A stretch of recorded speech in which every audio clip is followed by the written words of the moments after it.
I'm Llewellyn King for MECFS Alert.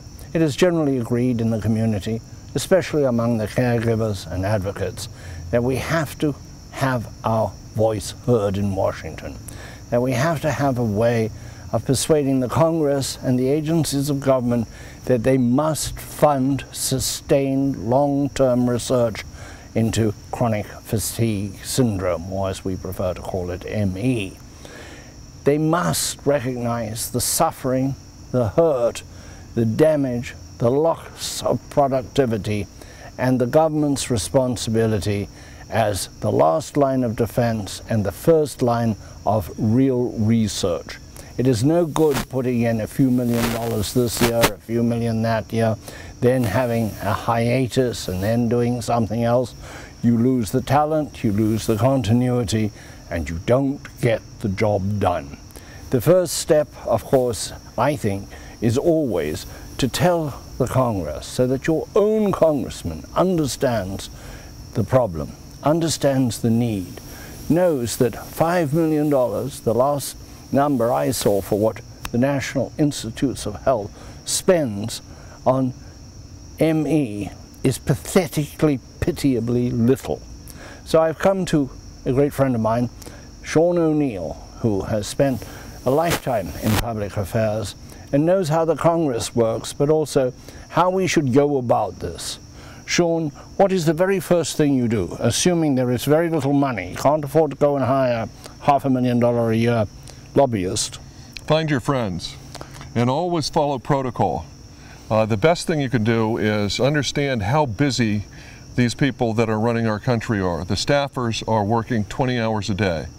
You need to be very specific, keep it simple and short, and know what your ask is. And you nailed the hammer right on the head of the nail. And sustained support for this kind of research. You need it for 5 to 10 years or so to really come up with the kinds of discoveries that are necessary to deal with chronic fatigue syndrome. And many other diseases that are related. We're very alarmed about viruses at the moment because of Ebola. But the viruses may be a key part of what is wrong, or a virus, we don't know, what is wrong with the immune system that causes ME, as we say, which stands for myalgic encephalomyelitis. Well, and these major problems all require significant investments. And those investments over sustained, remember our elected officials are only in there for 6 years or 4 or 2. So a lot of their thinking is driven by that temporal issue. I tend to think that we need publicity in the big papers, the New York Times, the Wall Street Journal, the Washington Post, maybe the Los Angeles papers, but the local papers, the smaller papers, are really rather more important to members of Congress. Well, most members of Congress read their local paper before they read the Washington Post or the New York Times. But you want to communicate on several different levels. If you get to identify first the members of Congress that are on committees of jurisdiction that are going to be able to help you. And then do send your press releases and develop relationships with the reporters in the local home newspapers, and in some cases the statewide newspapers. And in today's world of social media with Twitter and Facebook and everything else, there are some people that are really into it, mainly younger, that tweet all the time or do Facebook or LinkedIn. One of the things that we did on a campaign that I worked on is that we tweeted, I had a great assistant, Katie, who would look up news articles on Google, and then she would tweet 3 or 4 news articles a day. And then at the end of 2 weeks, we would aggregate all those news articles together, and for very little money, we'd put together a quick newsletter, and we'd send that out to the Luddites like me that are not, I do tweet and do Facebook and things like that, but I'm not as fluent as the 20-something and 30-something kids are these days. Pressure is what makes Washington move, but it's got to be regular and sustained, hasn't it? That's right. And once you get your message out there enough, you will refine your message. We see certain members of Congress who get an issue and run with it. And it makes them quite remarkably successful because they have an issue, not a whole lot of issues, one issue. How do you find a member and say, I want you to make chronic fatigue syndrome your issue? That's right. And in many cases, having a champion in the Senate and a separate champion in the House of Representatives. And you want both parties represented as well. I worked on a program where we had a Republican in the Senate and a Democrat in the House. And working with them, oftentimes they'll ask you to work with their constituents as well. Make it easy for people. You've got a great message. It's one of the things that people who run political campaigns do very well. They do a poll, they come up with their 3 key messages, and then you stick on message. Those 3 messages are really what you're going to talk about. And with chronic fatigue syndrome, understanding that it takes 5 to 10 to 15 years of sustained economic support. And having a champion in the House and another one in the Senate is definitely going to help you. And then what you do is you grow that. You might have your champion in the Senate write a Dear Colleague letter to his colleagues saying, here's the issue, here's the cause, I want you to sign in this letter to say that you support this. And you might get 30 or 40, or nice to get 50 or more signatures. How about getting articles put in the Congressional Record and things like that? Does the that Congressional Record, Cook, the White House Chronicle, all have great, those are things for the insiders to read about so that they understand what's going on inside. What are people competing for the money and the resources? Is money going to be appropriated? And then once it's appropriated, how does it, well, actually, does it get authorized? It gets authorized first, then appropriated, and then how does it get spent? You have to work with federal agencies like NIH, and you need to let them know what your priorities are.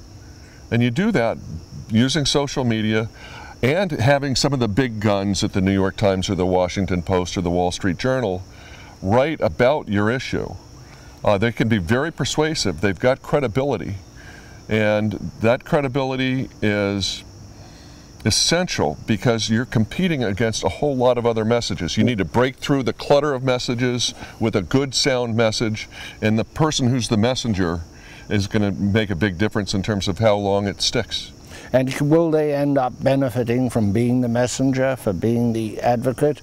I can think of like Senator Llewellyn from New York has made a great career move in doing something very important, championing the issue of violence against women or sexual abuse of women in the military. She's made it her issue, she's run with it, and now she's a national figure.